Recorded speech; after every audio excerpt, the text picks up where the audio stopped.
Today we're making a cocktail, and we're making it with Capella Flavor Drops. It's called the Butterscotched Apple, and I invented it. This episode is brought to you by our fans. You can show your support at everydaydrinkers.tv/donate. You guys are like the grenadine in our tequila sunrise. Without you, we just have alcoholic orange juice. Welcome to Common Man Cocktails. I'm your host, Eric Somer. Today we're going to create this specific cocktail submitted by me. Oh, I gotta put this in garnish part. It's called the Butterscotched Apple. And butterscotched is not a word. No, it's not. But I don't care. It gets underlined in red. It does, but it sounds good. Because it's a noun. You can't put ed at the end of a noun. You can. I just nounized it. I verbalized. You actioned. didn't nounize it. It was already I a noun. adjectived. That's right? Description. Actually, it probably wasn't a noun. Huh? It was probably an adjective. Butterscotch is not a noun. I don't know. Butterscotch is a sauce. But what I'm going to create is a cocktail that has 1.5 ounces of vodka. We're using Grey Goose because that's what I used when I created this recipe. 10 drops of Capella green apple flavored concentrate. I believe I have to check again. I don't know. I could probably put it in the video description. But I think our discount code on CapellaFlavorDrops.com is everyday drinker. I think it's everyday drinker, or maybe everyday drinkers. You can also check our Capella tasting for that, but I'll throw it in the bottom if I remember. If not, leave a comment and I'll put it there. Then it gets you 10% off. If you remember to tell me. Or I can remember to tell. Yeah, somebody needs to know. And you can put it in there. So, 10 drops of this green apple Capella flavor and 1/2 ounce of Butterscotch Schnapps. It's the beauty here is it's 2 ingredients, but what we had discussed in the past, I didn't bring the other 50 of these I have, is these Capella drops are highly concentrated. So it's some crazy amount of cocktails out of them. No fat, no calories, no sweetness.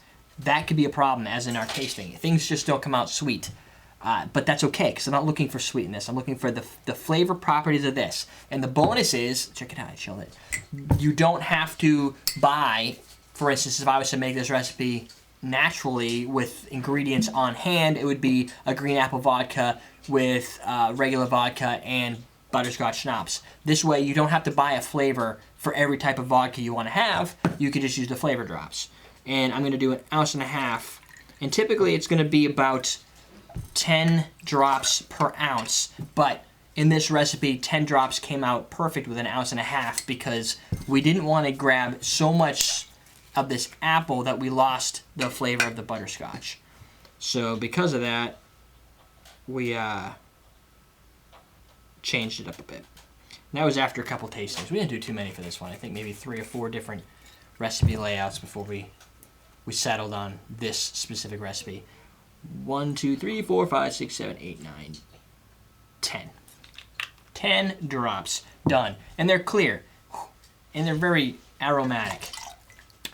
Now, my point in making this, specifically, I want to be able to stir this recipe, stir the contents, so that I don't get any color at all. But I want the flavor of a butterscotch apple without any color. Typically, it would be green. But that's what everybody expects. I'm looking to change what people expect. It's like the vodka martini when they're clear and you don't use a dark chocolate. It just looks cool. Whoosh. There we go. Chilled glass. Not too many ingredients, so this will be a nice, small, tiny little drink. The Capella has no sweetness. Butterscotch does, so you continue to retain your sweetness. And there you go. Right there. It's perfectly clear, yet it smells like Granny Smith apples.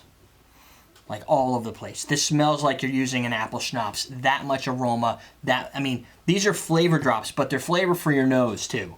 Because my nose is like, wow, what's going on? But yet, it looks like water, which I think is pretty neat. Maybe it's just me. You could garnish with an apple if you really wanted to clue people into what they're drinking.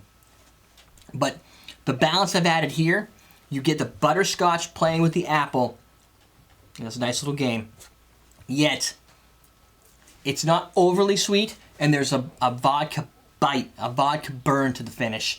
And of course, if you use like a low-grade vodka, which is why I kind of went with the Grey Goose, if you use a lower one, you're going to get a harsh, abrasive finish. I didn't want that. I want to let you know you're drinking a vodka cocktail, yet at the same time get those neat little flavor plays and not an overly abundant sweetness like a chocolate martini where people just go, that's too much. This, I think, is a perfect blend without an over-sweetified, palatable cocktail creation. There you go. Perfectly clear. Tastes like apple. Give that a try if you want to check out. They have tons of these. The other one I was trying to work on that I just couldn't perfect, I may go back and try it, is I have a graham cracker flavoring. I was trying to get a s'mores cocktail that, again, was kind of clear, but tasted like s'mores and with the marshmallow vodka and everything. And I was having a hard time getting all three ingredients with the chocolate and the graham cracker and the marshmallow to really just do everything I wanted it on my palate, and I couldn't get that to happen. But I have tons of other flavors to work with, so that'll be what we do next. Question of the day. Maybe I already asked this, so I'll ask. Wait, do we have a question? Did we get any? No, sorry. No.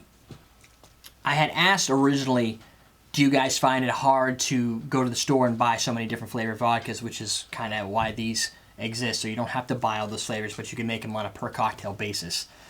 So I guess the appropriate question for this specific cocktail is nothing at all. Are you watching the Summer Olympics, or is it just overrated to you, or just takes up too much space on your TV?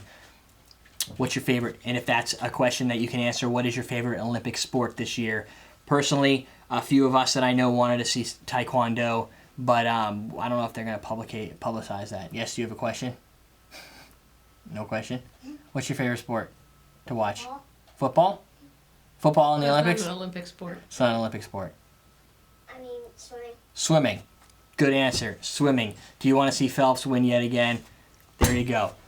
EverydayDrinkers.tv. What's your favorite sport? I like swimming, but I also like gymnastics. Gymnastics is good. I like the volleyball too. The thing that I like about gymnastics is you never know if they're going to hurt themselves or not. So it's almost like the NASCAR in that way. No, I mean, when you watch swimming, you know it comes down to just a pure race. It's either you win or you don't win. In gymnastics, they do some crazy stuff. So they go up in there and you're like, I don't want to see anybody's legs pop out and break, but at the same time, it adds that thrill. There you go. EverydayDrinkers.tv. You stream folks over there, we're teaching you how to drink.